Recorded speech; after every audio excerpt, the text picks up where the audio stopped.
Hi, and welcome to another Silly Stories with Matt Farkas. Today we're going to be talking about something that affects us in almost all of our lives on a daily basis. They tell us what to do or what not to do or general information. That's right, it's signs. Nobody reads them. The only reason people read my name tag is to complain to my manager or to corporate. That's the only time that I see somebody looking down. Nobody ever actually wants to read my name. And I will say there are some signs that just drive me crazy, like when I see one of those metal bar handles. You know the one, it's just a loop for you to pull on. And I go up to it and I pull it and someone points at a sign that says push. And it's like, why would you put the only handle that obstructs my ability to push the door open on the door? You could have literally not had a handle at all. You could have just put the push sign on the door, and that would have functioned as a better handle. You never run into the opposite of that situation, where it's just a flat metal plate for you to push on, and it says pull next to it, because that would be impossible to open, and people would write to your corporate office by looking at your name tag. But in this case, it's one of those things where that pull handle is the most universal symbol of pulling something. In fact, I'm willing to admit that if I walked into a room and saw one of those pull handles on the wall, I would probably directly walk up to it and pull it as hard as I could. But that's not what this story is about. Today I have two stories about times people didn't look at the signs and made complete idiots of themselves. So our first story starts off when I was working next to a bank. I was working in a cell phone store. We were directly next to a bank and shared the same building. This little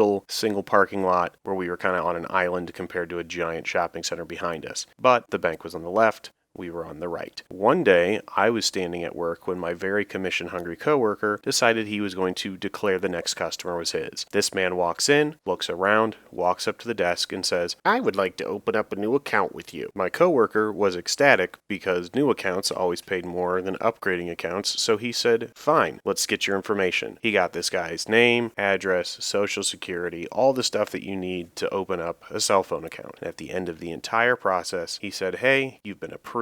What kind of account would you like?" And the man paused and said, "Checking." And my boss stood up and said, "Get the out." And the guy looked back and said, What are you talking about? Why are you getting so angry?" And my boss said, "This is a cell phone store. What about this made you think it was the bank? This entire room is filled with cell phones. It says our cell phone company's name all around you. How did you think this was a bank?" And the guy just paused and looked and said, "I thought it was kind of weird there were so many cell phones here."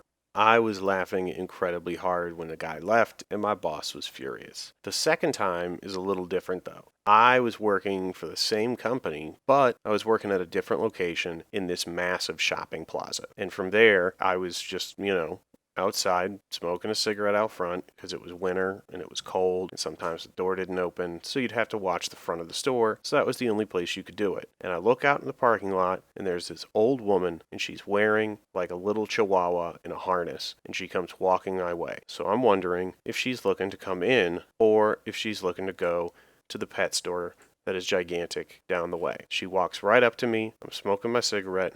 I don't want to put it out and go in. So to clarify the situation, I say, "Hey, are you coming into our cell phone store today?" And she said, "No, why would I do that?" And then she walked into our cell phone store.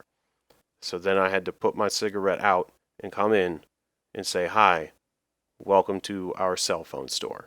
And she paused and she looked around and then she turned and looked at me and said, "This isn't a pet store at all." And I was frustrated.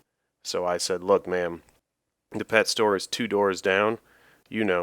It's the gigantic building with the sign that says pet store on it. That's so large it could fall on you and kill you instantly." And she looked right at my shirt where my name tag should be and then back to me and said, "What's your name? I'm going to report you to corporate." And I told her my name was Mike because that was the name of an employee that would definitely say that. Anyways, those have been some silly stories with Matt Farkas, and I hope you enjoyed them.